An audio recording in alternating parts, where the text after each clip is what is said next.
Hello everybody, excuse the attire, I have some explaining to do. So, this video that you're about to watch right now has actually been about halfway filmed, probably a little bit more, but the issue that I had with my WrestleMania predictions where the mic wound up cutting out halfway through the recording, I didn't realize it until afterwards, and I had to refilm it, happened again. Only this time, I realized it halfway through the recording. And not only did the mic cut out, it was never on to begin with, because I wound up filming my Backlash predictions and this video at the same time. So, it was Backlash predictions and then that video. So, I don't know, in between recordings, it must have just, I don't know, the mic must have cut out. I must have turned the mic off. It must have died. Who knows? I don't know, because it's been plugged in for literal days, because I used it all throughout Vegas for the vlog. But I don't know, so I'm very, very annoyed. I need to get a new setup, I need to get new equipment, I do know that, but I need something easy to film right now because in the midst of editing my WrestleMania vlog, which is going to be out very, very soon, I promise, it's just a very long project that I have to edit, and my Backlash predictions, it's a lot of editing, so I just want something kind of easy, so don't expect a lot of editing in this video unless I truly fuck up what I'm saying and I want to, not have you guys experience that.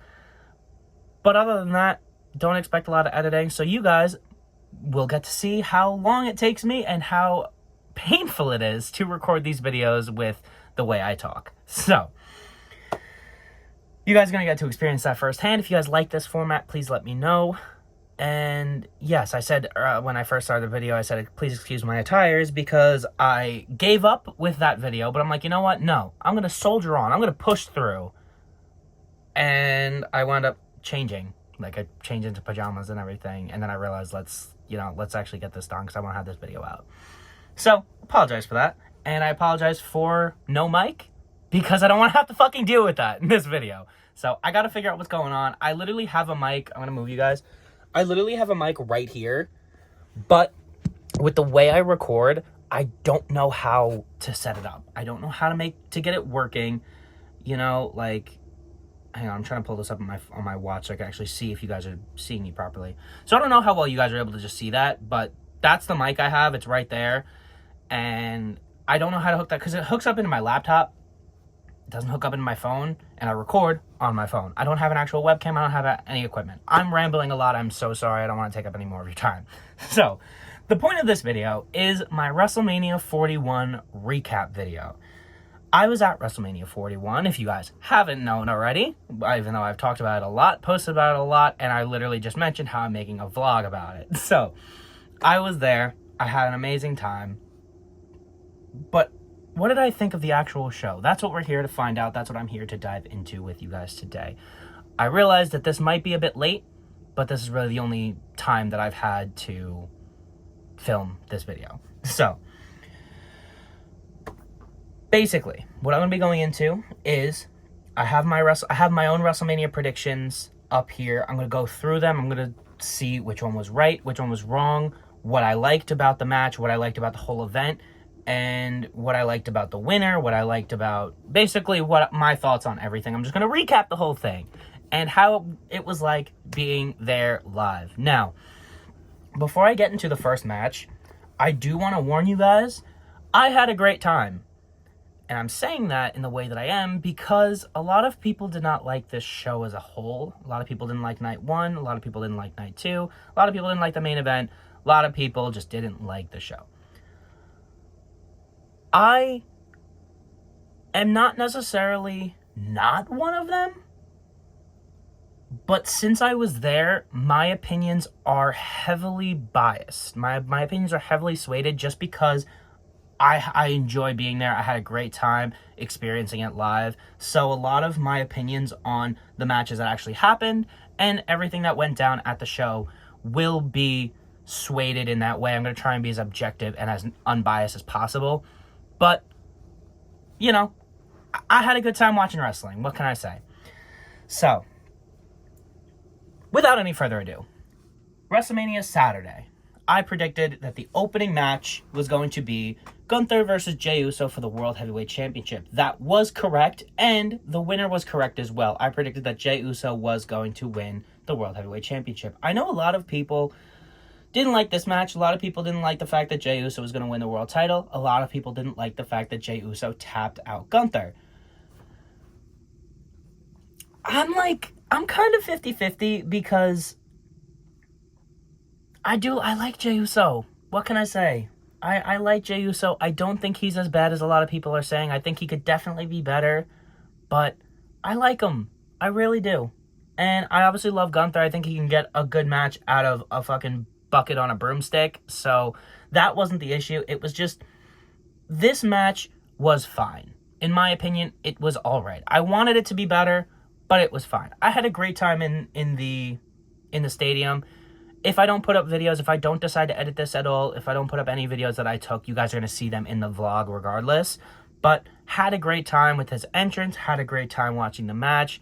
And overall, I just enjoyed myself during this because it was the first match of the first night. Where do I think we go from here? Jey Uso is our new World Heavyweight Champion. He is the second person to tap out Gunther in WWE, and the first one being Ilya Dragunov. I seriously hope that we see him in a ring again soon. But what do we think? Also, a lot of people are saying that, I saw a take online that somebody was like, it's actually part of Gunther's character to not work well in submissions, which is why he tapped out so quickly and so easily. I don't know if they thought that deeply into his character. If they did, all power to them, props to them. I don't think they did, though. I think they just think that was just the end to the match. I feel like they could have honestly done better with a pinfall, but they had Gunther tap out, which was not something I expected. But as I was saying, where do we go from here? Jey Uso for the World Heavyweight Championship, or with the World Heavyweight Championship, I should say. Right now, as it stands at the time of recording, we have just gotten done with the episode of Monday Night Raw with Jey Uso versus Seth Rollins for the World Heavyweight Championship. I thought that match was great, and I thought that match was obviously better than the match he had with Gunther. And I don't know, I'm kind of interested, but also he's leading on to a feud with Logan Paul, which screams Saturday night's main event. But where do we go after that? Because obviously Logan Paul's not going to win. Where do we go with Jey Uso afterwards? I don't think he's going to have a long title run. I'm going to make that perfectly clear. Now, I think there's two options where we stand right now. Seth Rollins, I think that's the most likely option, if I'm being completely honest. But what I want, and what I think would be a good way to end Jay's title reign, is what I said in my WrestleMania predictions.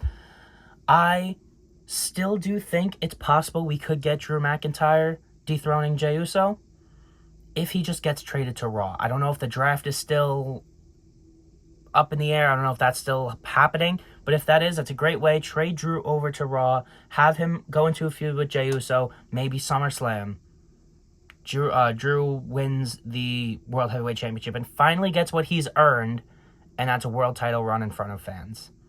I think that's a great way to end his title reign. But I think what we're most likely going towards is Seth Rollins winning the World Heavyweight Championship later on with the help of Bron Breakker and whoever joins that faction. I'll get into that in more detail later when I get into the main event.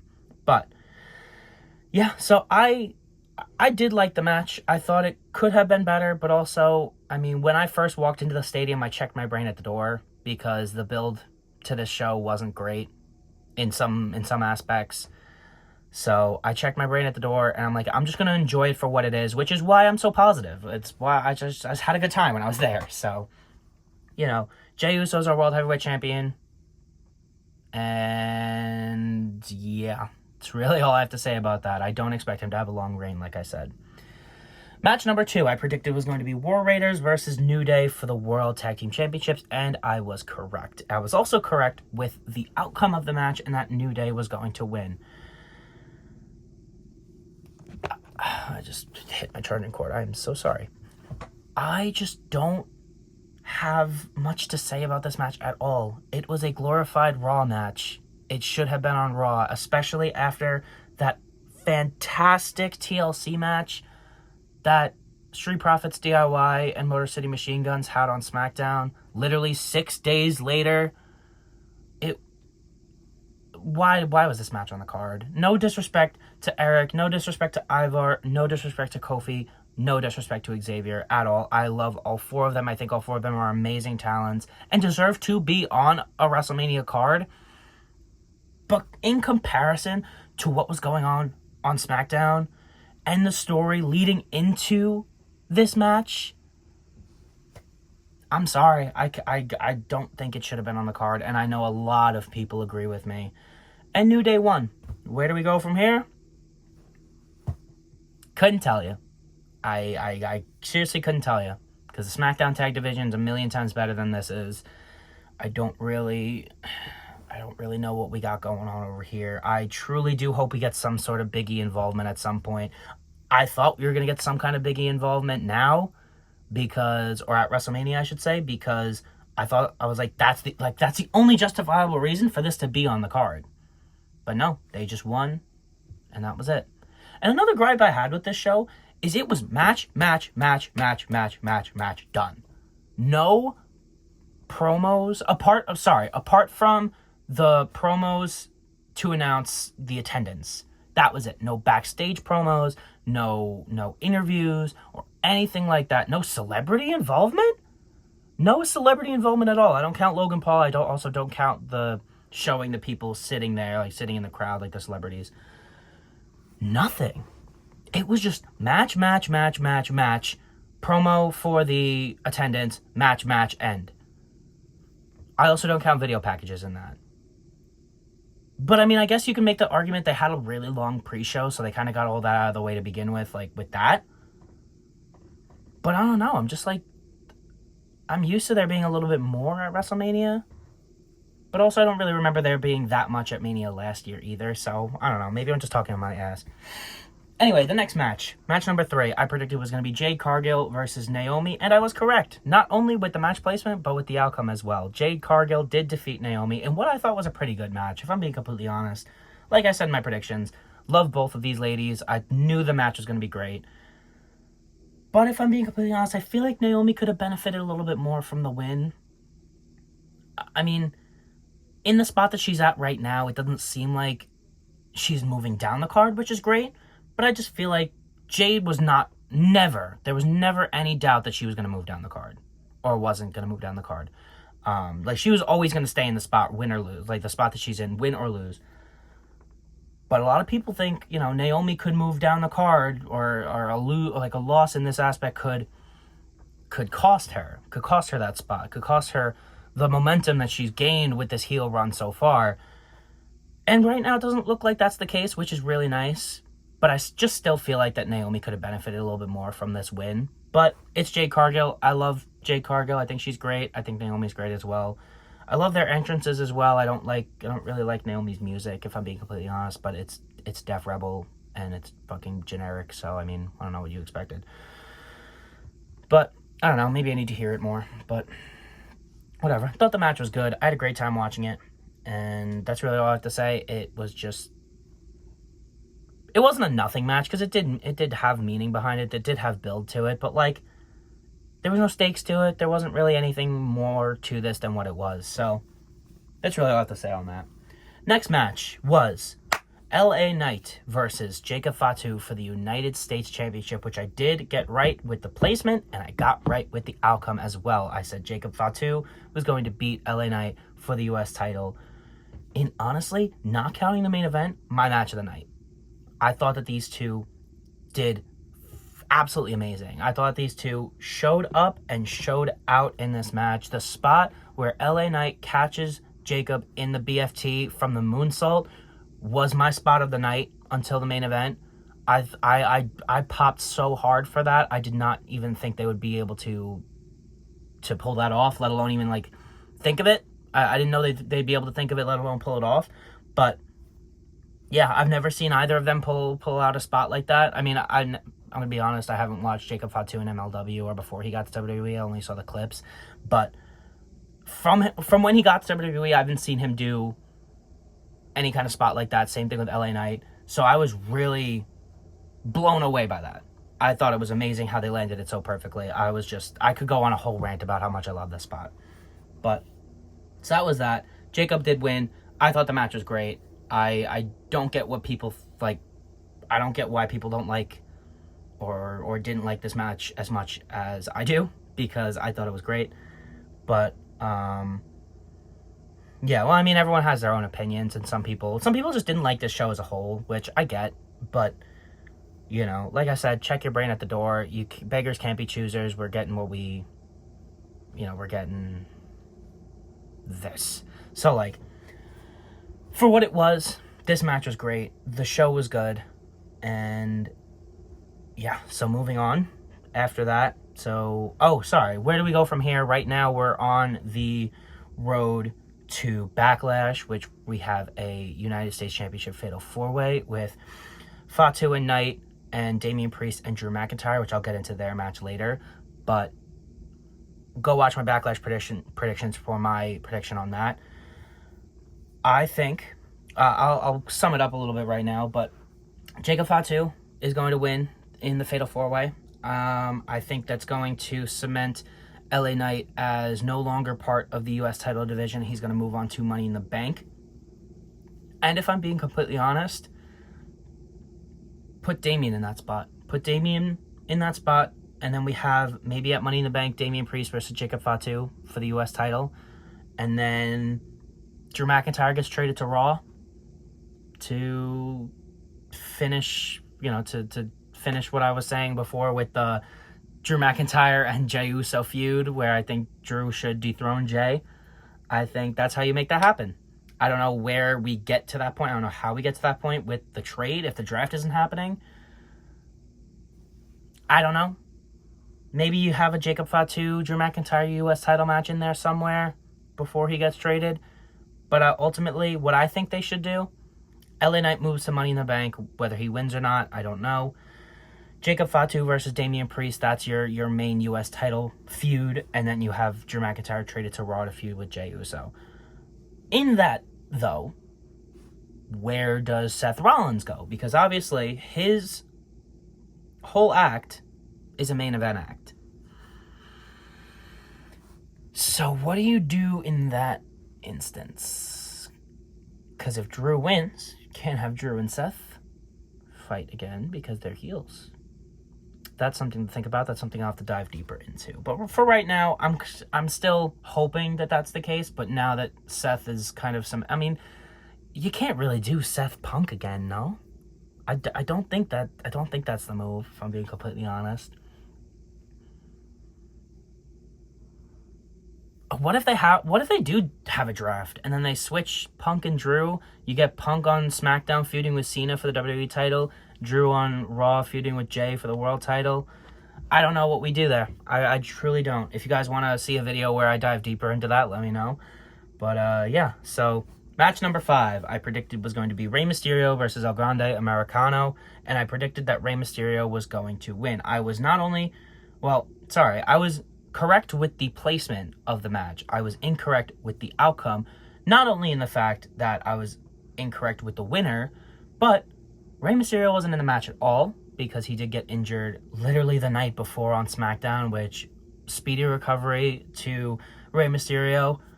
I don't remember exactly what he got injured with, but it's such a shame that he wasn't able to be on the card.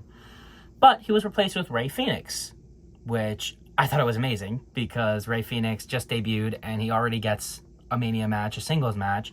I thought it was great for him. But ultimately, no matter how much I love Fenix, it kind of fucks over Dragon Lee because Dragon Lee has been more involved in this feud, and I feel like he should have, storyline-wise, in kayfabe, he deserved this spot more. But I get why they put Fenix on the card, and that's perfectly fine. I do love Fenix. I love Dragon Lee as well. But with that being said, El Grande Americano did win. And I don't know how to feel about that because you guys know how I feel about a Grande Americano in this whole story. I thought that this match would have been the end of that. And Mysterio would have won. And unmasked El Grande Americano to beat Chad Gable. And that would have been the end of the story. But no. Americano won. Beat Fenix in his first pinfall loss of his WWE career. And now they're don't really know what with him right now. I know he's a speed champion now, I think. He beat Dragon Lee for the speed championship, which is funny. But like I said, you guys know how I feel about this gimmick. I think it was always going to be a great match, whether it was Rey Mysterio or Rey Fenix, which, by the way, the fact that they let Rey Fenix keep his Rey Fenix name and not just drop the Rey name and keep Fenix, because you have two luchadors on your show, both named Rey, you would think that you would think that they'd have him drop the name to like not have it be confusing, but I don't know. Maybe there's some kind of legal thing with Fenix, because I know that he was Fenix in Lucha Underground. Maybe he doesn't own the name Fenix. I don't know. That doesn't really make sense now that I'm thinking about it, but whatever. I just thought it was strange, but I'm all for it. I don't mind. So yeah, like I said, this match was always going to be good. I love Rey Fenix. I love watching his matches. I had a great time, I had a great time watching this match in the stadium. I think it was around this point where I was like, kind of like, chilling out a little bit, and I was like, I'm really happy for Fenix, and I'm glad that Chad Gable is getting a WrestleMania match, because they're both great workers, and this match is going to be great. But I'm just not into this El Grande Americano thing. I really am not. Like, some people love it. It's just not for me. So I don't really know where we go from here, if I'm being completely honest. Right now we have Fenix on SmackDown. I don't really know exactly. I don't know off the top of my head what Fenix is doing now. I don't think he's a part of any main story. Oh, he's feuding with Santos Escobar. Completely forgot about that. And Chad Gable / El Grande Americano is feuding with PENTA. So I touched on that a little bit in my Backlash predictions, which is why I don't think PENTA is going to become the Intercontinental Championship. You have to watch more, or watch that video to find out more about why I think that. But yeah, so that's really a lot to say about that. This is my first incorrect prediction, or outcome prediction of the night. Next match I predicted was going to be Tiffany Stratton versus Charlotte Flair for the Women's Championship, and I was correct with the placement, but I was incorrect with the outcome. I truly did think that Charlotte Flair was going to win. And I'm still a little surprised that she didn't. Like, I love Tiffany, and if I'm being completely honest, I don't really remember too much from the match, but the match was, like, alright from what I do remember. But I'm just not into Charlotte Flair. But I'm surprised that she lost. I'm glad that she lost, but I'm surprised. I'm not into Charlotte Flair. She's a great wrestler when she cares. She's not a good promo. I've spoken about it multiple times. I don't think she's good at promos. Don't like her character. It's like the opposite of the saying when the bell rings, or but the bell's gonna ring kind of thing. Like, oh, you're good at promos, you're good, your character's good and all this stuff, but you're not a good wrestler. It's opposite for Charlotte, in my opinion. Everything about her sucks until the bell rings. And if she gives a fuck.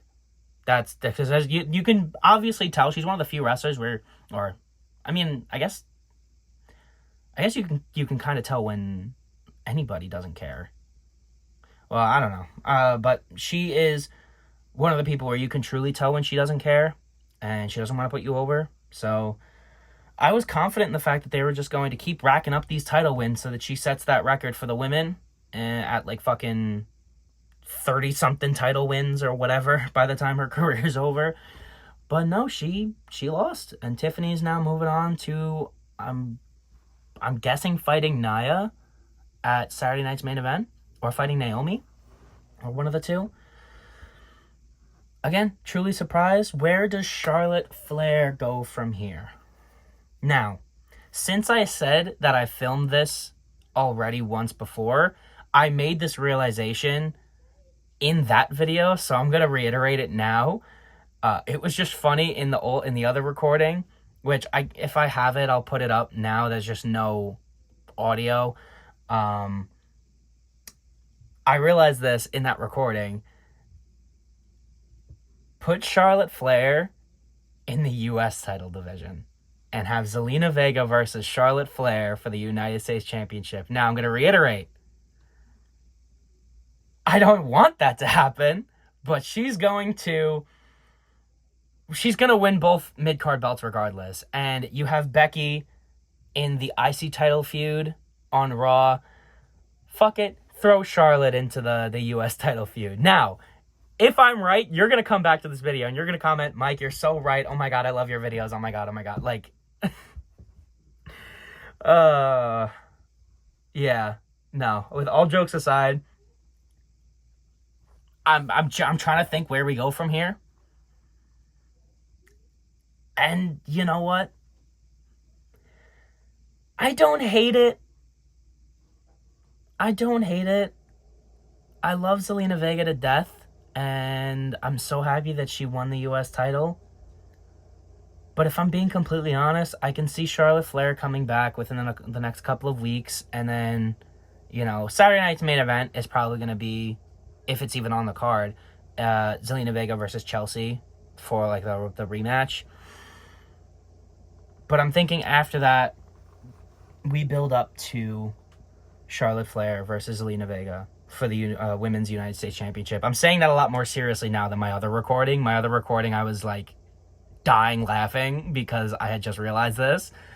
But now I'm being a little bit more serious about it because I thought about it more, and I'm just like, you want to cement these mid-card belts. You have Becky on the Raw side of things.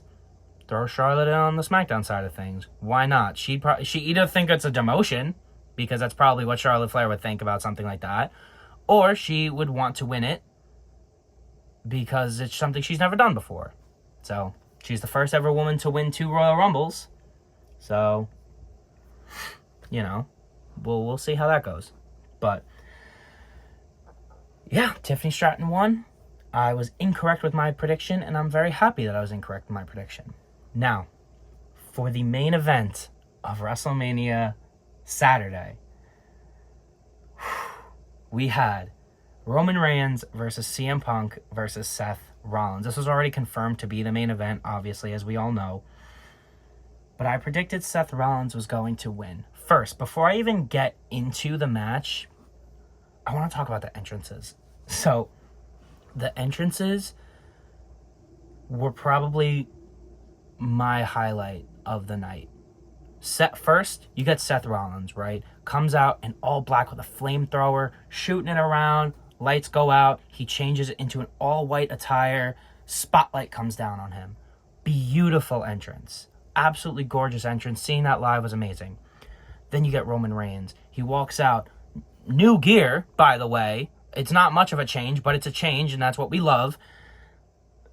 He comes out, and you get the LEDs from above the ramp come down, showcasing all of the past Bloodline members.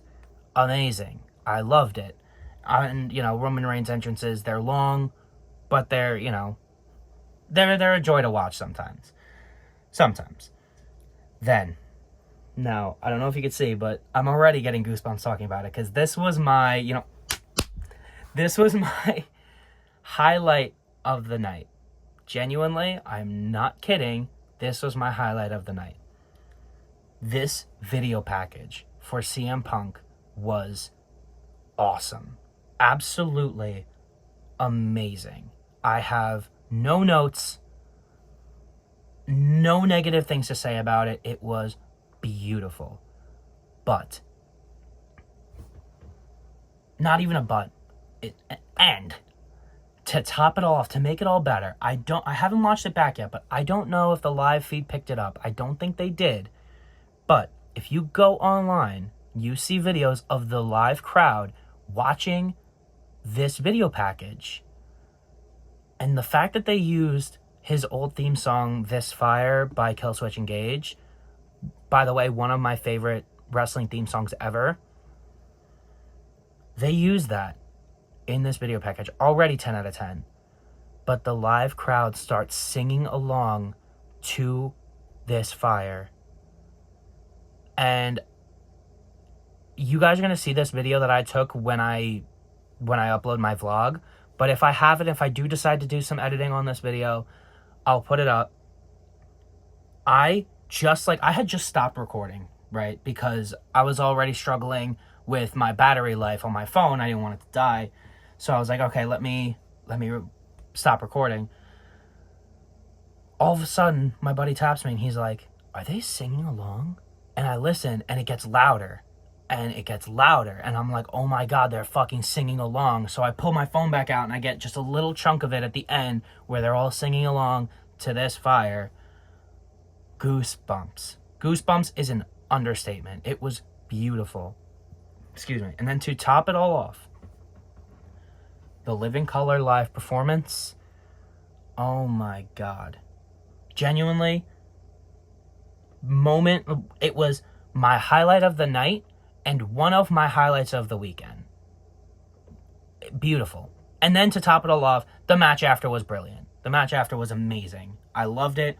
This was my second favorite match of the night. My second favorite match of the weekend. And I had a blast. I had a blast watching it. You guys are going to see that in the vlog. And you can go back to my...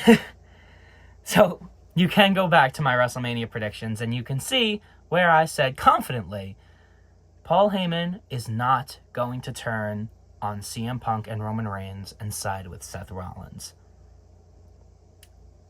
Oh, how wrong I was, because the ending of the match saw Paul Heyman low blow CM Punk and then low blow our tribal chief, his tribal chief, Roman Reigns, and hand the chair to Seth Rollins, officially siding with him. I thought people were reaching.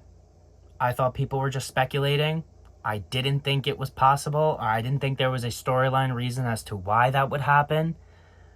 But oh, how wrong I was, because now we have Seth Rollins and Paul Heyman aligned together with the addition of Bron Breakker being added. Bron fucking Breakker.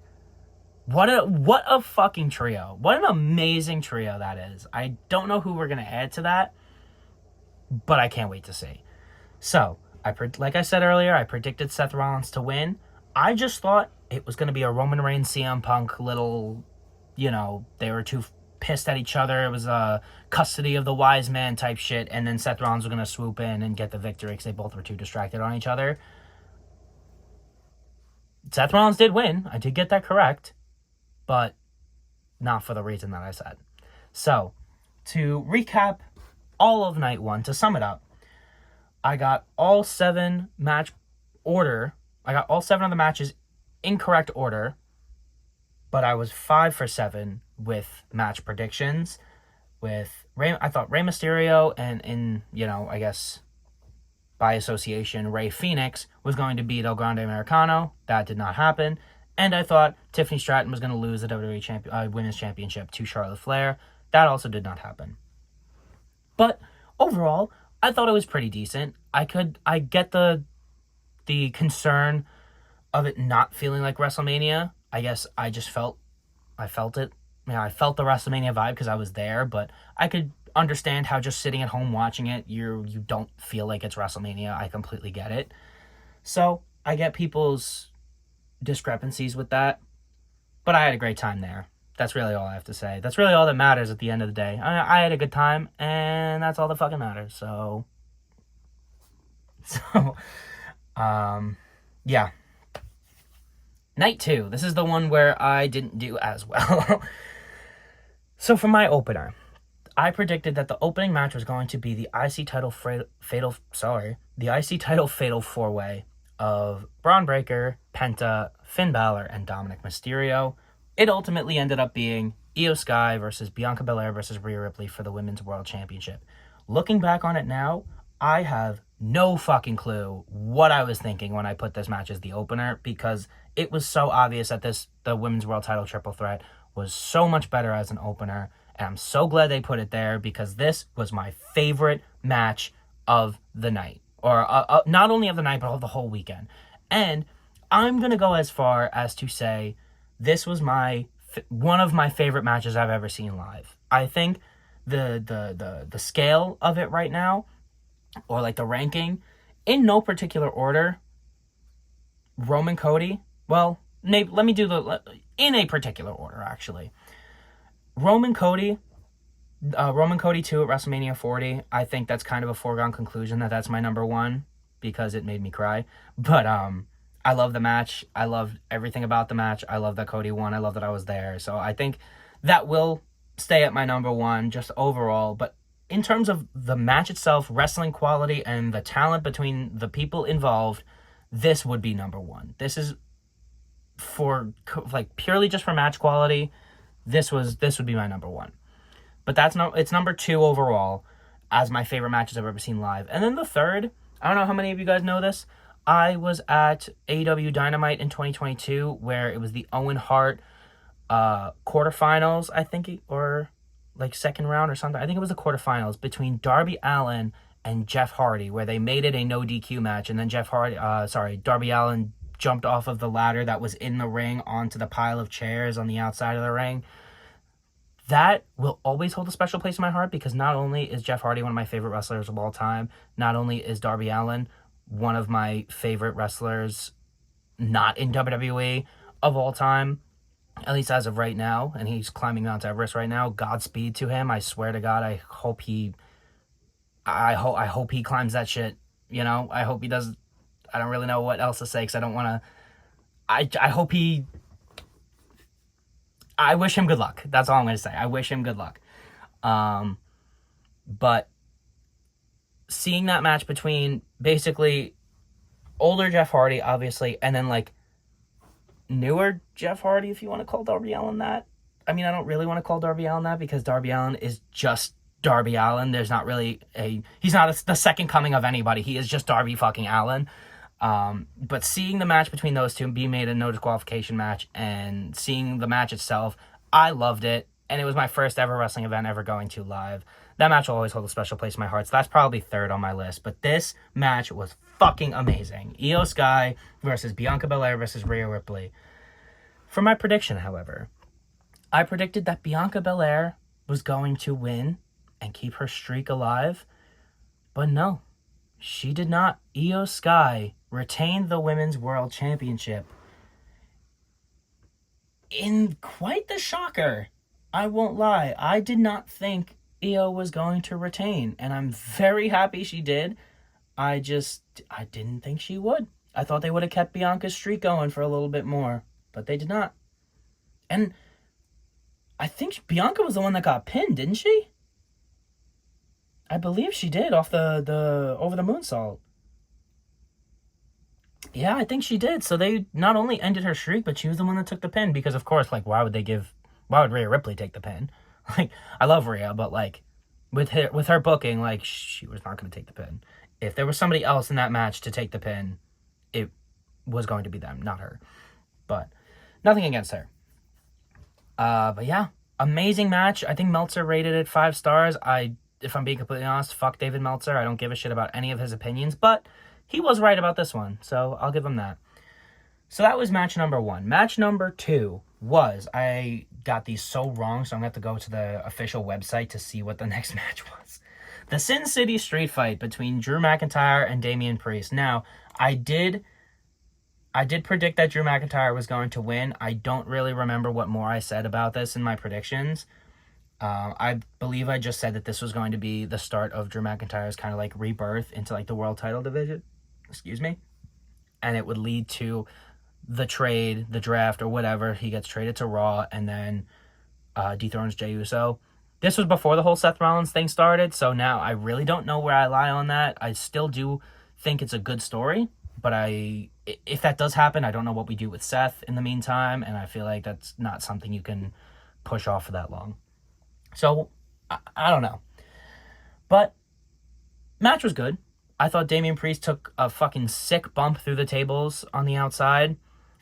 And if I'm being completely honest, it's really all I got on this match. It was a good match, but that was really all I had. It sucks to say, but it's really all I had on this match. I'm trying to think of something. I'm trying to stall so I can think for something else to say, but like they had a great match from what I remember. But that's really all I got. So, moving on. So, also, I predicted that my second match of the night was going to be AJ Styles versus Logan Paul. Obviously, I was incorrect. I predicted that this match, the Sin City Street Fight, was going to be 4th on the card. Not true. So far, 0 for 2 with the match order, and I am 1 for 2 with predictions. So, match number 3, I predicted was going to be Liv Morgan and Raquel Rodriguez versus Lyra, Valkyria, and Bayley. I was incorrect with that. The actual third match of the night was the Fatal 4-Way Intercontinental Championship match between Dominik Mysterio, Bron Breakker, Finn Bálor, and PENTA. This match ruled. This match was great. I knew it was going to be great from the start. The only gripe I have is I really thought they were going to do more with the Judgment Day breakup in this match. And then I thought they were going to do more with the Judgment Day breakup in the night after. But they didn't. And I'm really waiting for, they're really pushing this out. And I said in my Backlash predictions, which again, that video will be linked in the description if you haven't seen it. It'll be linked at the end as well. That this match I said in my Backlash predictions that I do believe that Dominik and all of Judgment Day is going to turn on Finn Bálor, and Finn Bálor versus Dominik Mysterio for the IC title, maybe at around Money in the Bank SummerSlam time is where we're heading. But I thought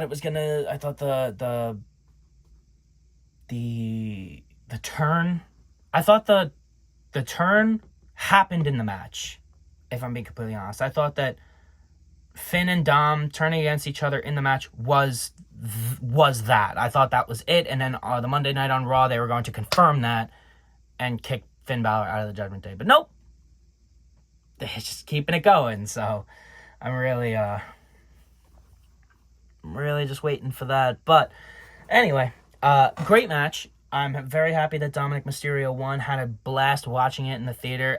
Theater. Oh my God. Why did I say theater? I'm so sorry. Stadium. Holy shit. That was a brain fuck and a half. Yeah, Dominik Mysterio massively over with the crowd in Las Vegas. Don't know what happened. We all just loved him. And the pop when he won, I was watching clips of it afterwards. It was great. It was great live. I have videos of it in the vlog. But, oh my God, it was amazing. And I'm so happy Dom won. I think he's going to be a great champion. And I think after he loses the IC title, whenever that may be, he's moving up to the world title. You got to strap the rocket to this kid. He's older than me, but you gotta strap the rocket to him. He is gonna do wonders. He's gonna be a legend, and I'm saying it right now. He's going to be a legend of his father's caliber in this business, and I'm very excited to see not only where he goes in the near future, but where he goes in the rest of his career. So I'm so proud of Dominik Mysterio. I'm so happy for him. Bron Breakker moved up in the card. Now he's teamed with Seth Rollins and Paul Heyman. Finn Bálor, we're slowly going to the Judgment Day split. Hopefully we get a decent feud between the two whenever we get it. And then PENTA, like I mentioned in my Backlash predictions, he's having little issues with Chad Gable / Grande Americano / American Made and all this kind of stuff.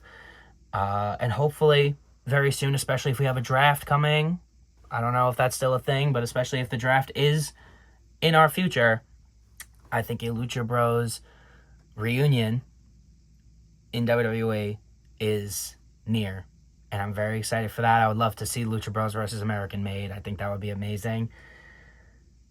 But who knows? That's if we have a draft coming up. So we'll see. But this match was great. Had a great time watching it. So happy for Dom. Anyway, moving on. The next match that I predicted was going to be Damian Priest versus Drew McIntyre Sin City Street Fight. Not true. That was incorrect. So far, I am 0 for 4 for the match prediction, for the match order, I should say. It wound up being Randy Orton versus TBD. In my WrestleMania predictions, I said that this was going to be Solo Sikoa. They really had me fooled, didn't they? Because it wound up being, say his name and he appears, Joe Hendry. I have a funny fucking story about this, which I don't know if I covered it in my vlog. I haven't gotten to that point in the editing yet, but I probably will. If not, I'm going to sum it up right now. The entirety of WrestleMania week, especially in different casinos and hotels of Las Vegas, you get to see, you don't know who you're going to see. You don't know who you're going to come up, like, you don't know who you're going to come across. You don't know who you're going to meet. Me, for one, met Chris Bay, which was an honor. It was, saying it's an honor is an understatement. Being able to meet him.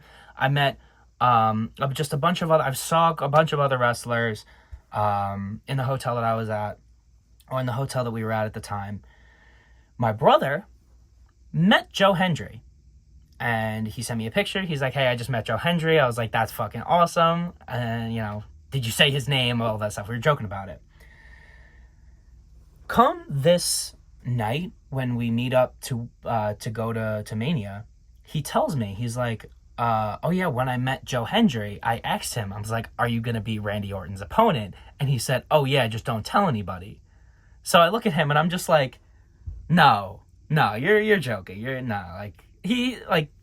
Okay, so that's basically just him saying he's not going to be. Orton comes out and we're sitting here like, oh, who is his opponent going to be? Joe Hendry's music hits. Me and my brother lose our fucking minds. If I have it, I'll put the video up here. If not, you'll see it in the vlog. The video of our reactions of Joe Hendry coming out, we went wild. Not only because it was a surprise, but the fact that Joe Hendry just told my brother that he was going to be facing Randy Orton. He wasn't lying. Like, he didn't lie. He just straight up just told him the truth. He literally just spoiled it for my brother. And because, not like a spoil, because, like, obviously it was still a surprise, so we didn't know. But we thought that was the funniest thing of the whole weekend. The fact that my brother meets Joe Hendry, takes a picture with him, and asks, just out of curiosity, just to be funny, oh, are you going to be Randy Orton's opponent this weekend? He says, yes, but don't tell anybody. And he was telling the truth. Best moment of the week. We were there for a week. Best moment of the week. By far. Like, the amount of...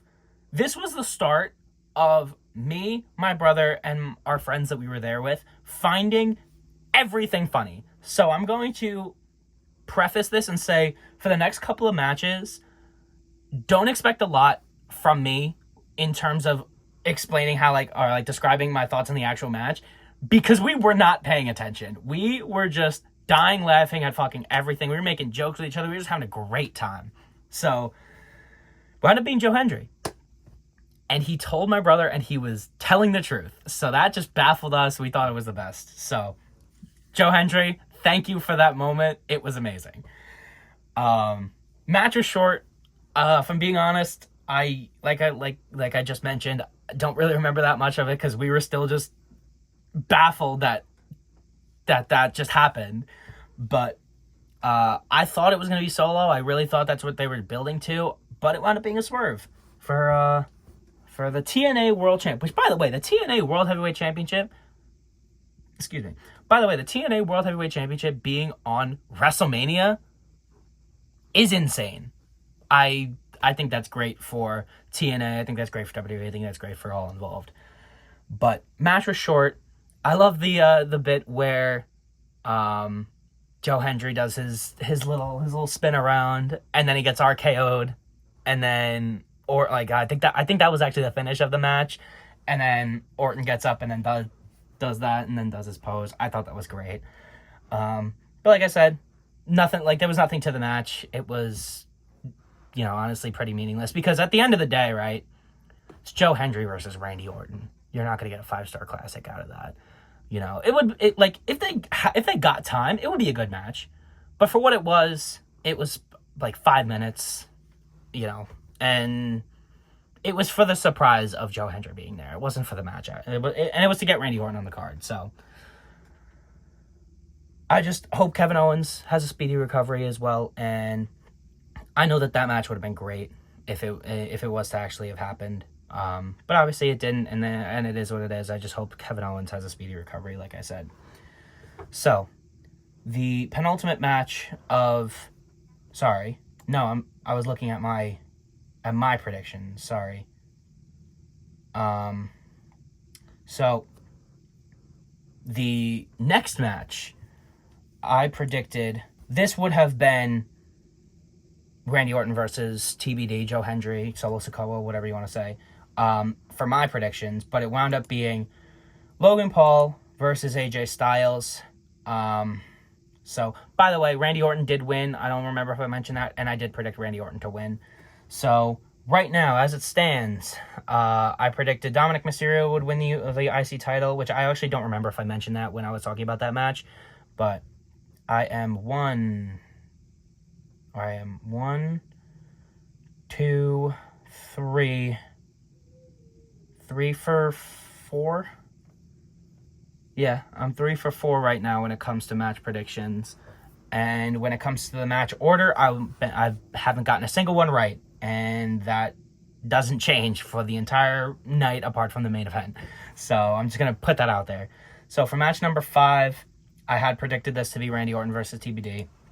But it wound up being Logan Paul versus AJ Styles, which I originally had that as my second match of the night.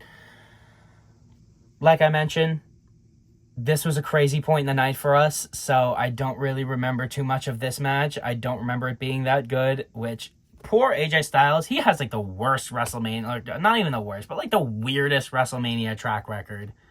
I thought this match was going to be a lot better than it actually was. I heard Logan Paul had a good entrance. As he made his entrance, I went to go use the bathroom and get a drink and shit. I wasn't paying attention. I heard he had a cool entrance, though. Good for him, I guess. Good to see AJ Styles on another WrestleMania. But I predicted that he was going to win this match, and he did not. And that's it. It's not even like this led to anything else. Logan Paul beat AJ Styles, and that was it. I mean, I don't even know, it's not even like this led to anything with Karrion Kross either.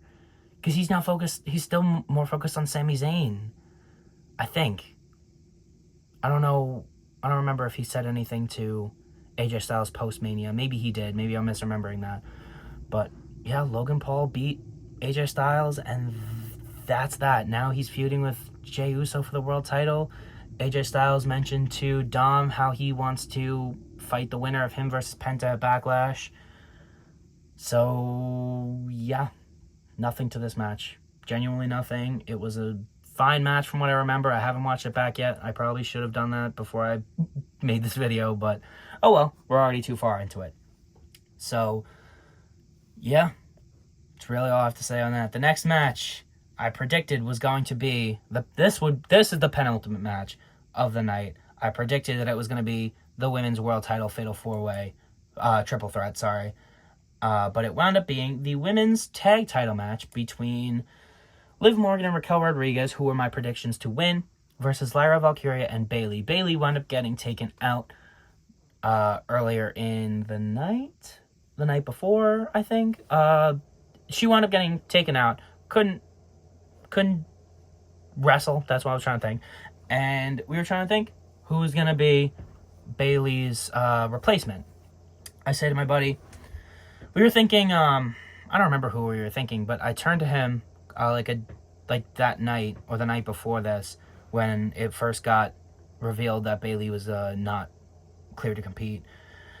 Which, poor Bayley, by the way, that really sucks. For being Royal Rumble winner and winning the world title Mania last year to not really doing much of anything in the build up to this show and then being taken out day before and not being on the card and haven't been seen since, all for a Becky Lynch return. Poor fucking Bayley. I feel so bad for her. But anyway, I say to my buddy who's a big Becky Lynch fan, I was like, what if Becky Lynch comes back? And he's like, oh shit, what if Becky Lynch comes back? So we're sitting here because, like, you know, obviously we're like, they've been showing Becky Lynch a lot, mentioning her name a lot, and she has history with Lyra. So what if? So you're sitting here, Bird Lady Lyra Valkyria makes her entrance after Liv and Raquel, and out comes the man, Becky Lynch, making her return since, I think, May of 2024, June 2024. And they wind up winning the Women's Tag Team Championships. So, that means that my prediction of Liv and Raquel retaining was incorrect. But, you know, that's, it sucked, but I was happy with Lyra and Becky winning, if I'm being completely honest. What I was unhappy with was the decision they made after that to have them hold it for a day and then have Becky Lynch turn on Lyra Valkyria. I was excited for this, dude. Like, they had me excited for a women's tag title holder feud match, and they had me excited for something involving the women's tag titles. And it was refreshing. I was like, oh, Lyra and Becky, they're gonna be a great team together. And they just they pull the trigger on the turn so quickly. I feel like they should have given us more time to get behind them as a team before they did the turn. Maybe at least close to the Money in the Bank, at least. But I don't know. Maybe they moved it up because Liv has her movie to film, so she's not here, and they couldn't put the titles on Raquel and Liv if Liv's not there. So maybe they wanted to do that like while Liv was still there so they can hold the titles while Liv's away. I don't know. Maybe that's the case, but yeah, so Lyra and Becky wound up winning. My prediction for the match, where the match would place on the card, and the outcome were both wrong on that. And Becky turns heel. I've been into the feud afterwards, which I spoke about in my Backlash predictions. Go watch that video if you haven't. And yeah, it was definitely a match. I think this was kind of everybody, like, after the Becky return, we were all just like kind of just waiting for the main event at this point, if I'm being honest. Which segues into the main event being Cody Rhodes versus John Cena for the undisputed WWE Championship. Which also, before I get into that, they did have Stone Cold come out and announce the attendance for the night. Really great to see Stone Cold live, by the way. It was really nice. But he also ran over a lady. At one point, he drove his ATV into the barricade, knocked her over.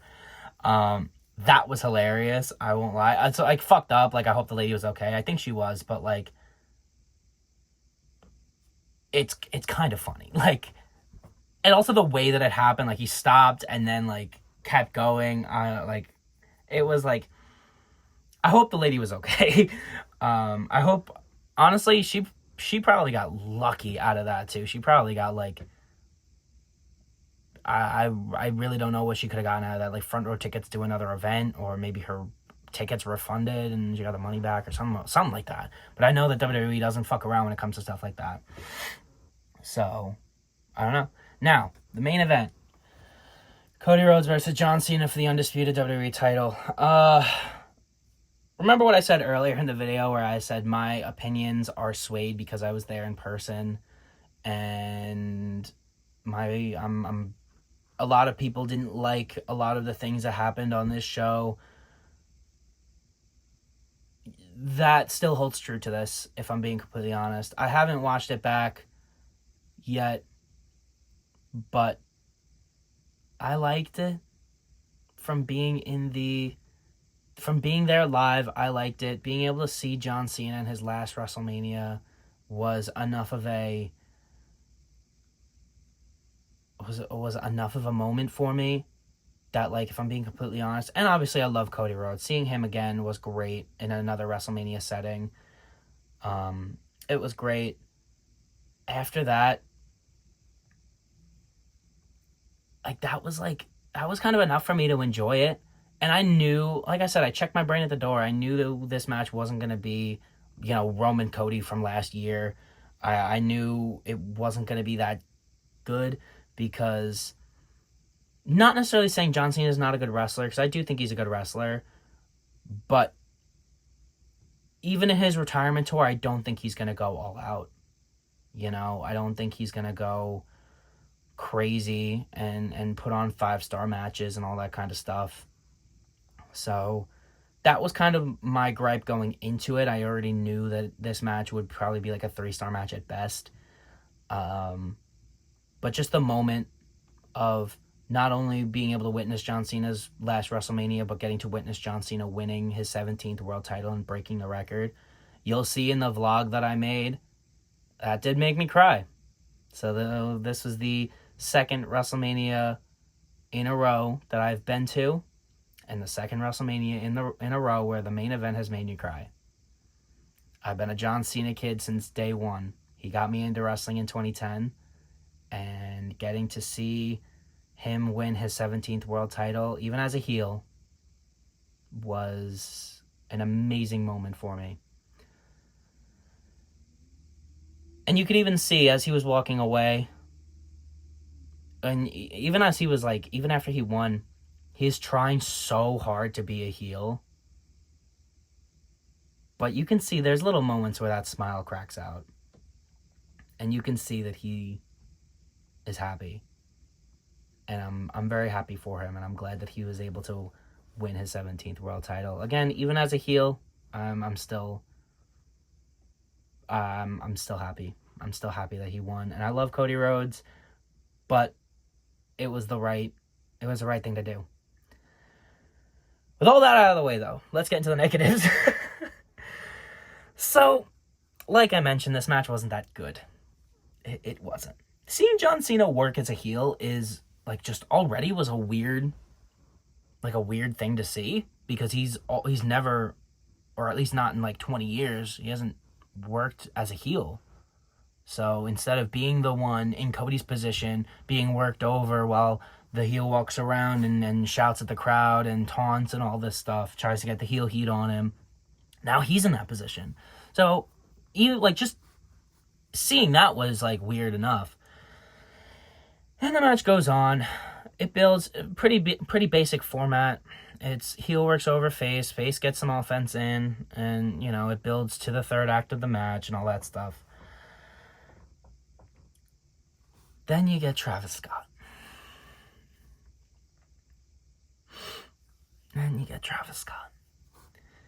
Travis Scott decides to make his lovely entrance into the stadium, I should say. Which, he also kind of spoiled that. If I'm being completely honest, he spoiled that he was going to be there, because if any of you were there or have seen on his merch, his Cactus Jack WWE merch, one of his t-shirts says, "I came here to see Travis Scott and John Cena on WrestleMania Sunday, April 20th, or something along those lines." So, I either thought that was a complete joke, or he just spoiled the fact that he's going to be there, and involved in the match, and it turned out to be the latter. So, yeah, Travis Scott makes his 2-minute long fucking entrance. And yeah, this was after a ref bump. And he gets to just be there, I guess, and distract Cody. Which, again, I love Cody. I really do. This made him look like a fucking idiot. He's so focused on Travis.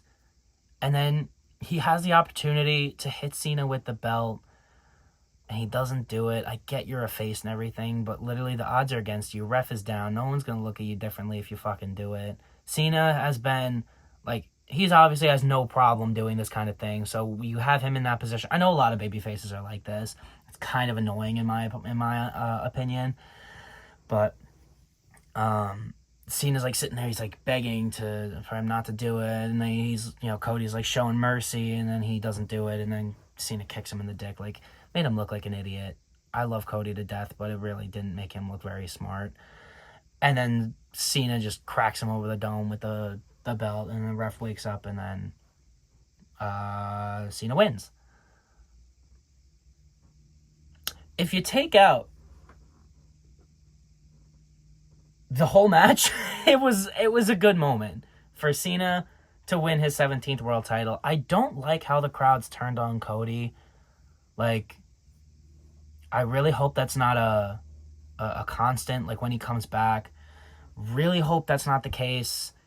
I think it's just John Cena's, I don't want to say it, but John Cena's like aura, or the way he spoke about him in promos, the way he spoke to him in promos. It like kind of turned the crowd on him a little bit, but Cody was good enough to turn the crowd back. But then at Mania, it was really mixed reactions for both men. So like, it was, he could have called it down the middle when it came to that. But really hope when Cody comes back, he gets cheered like always, which I think would be the case. But yeah, now where do we go from here? We have John Cena as the last real champion of WWE. He is threatening to take the belt, retire with it, so that WWE has to make a brand new WWE Championship and start a whole new lineage and start from day one, pretty much. Start from scratch. I love that. I really do love that as an idea of a story. And I think we're going to go to the end of the year, at least till like towards the end of the year. Maybe like October, November time, he'll lose the belt, and then maybe he'll turn back to face and then retire as a face. What his last match will be, I don't know. Unless his last match is him losing the belt. It could be. But right now, we're on the road to last time ever of John Cena versus Randy Orton at Backlash in St. Louis. I spoke about that in my Backlash predictions. I don't know where we go after that. I think we have a lot of potential of John Cena versus CM Punk. We have a lot of potential of John Cena versus AJ Styles. And we have a lot of potential in a John Cena Cody Rhodes rematch. So John Cena Roman Reigns as well. Maybe Cena Seth. I don't know. We have a lot of potential of what we could possibly see from this world title run of John Cena. But when do I think Cody's coming back?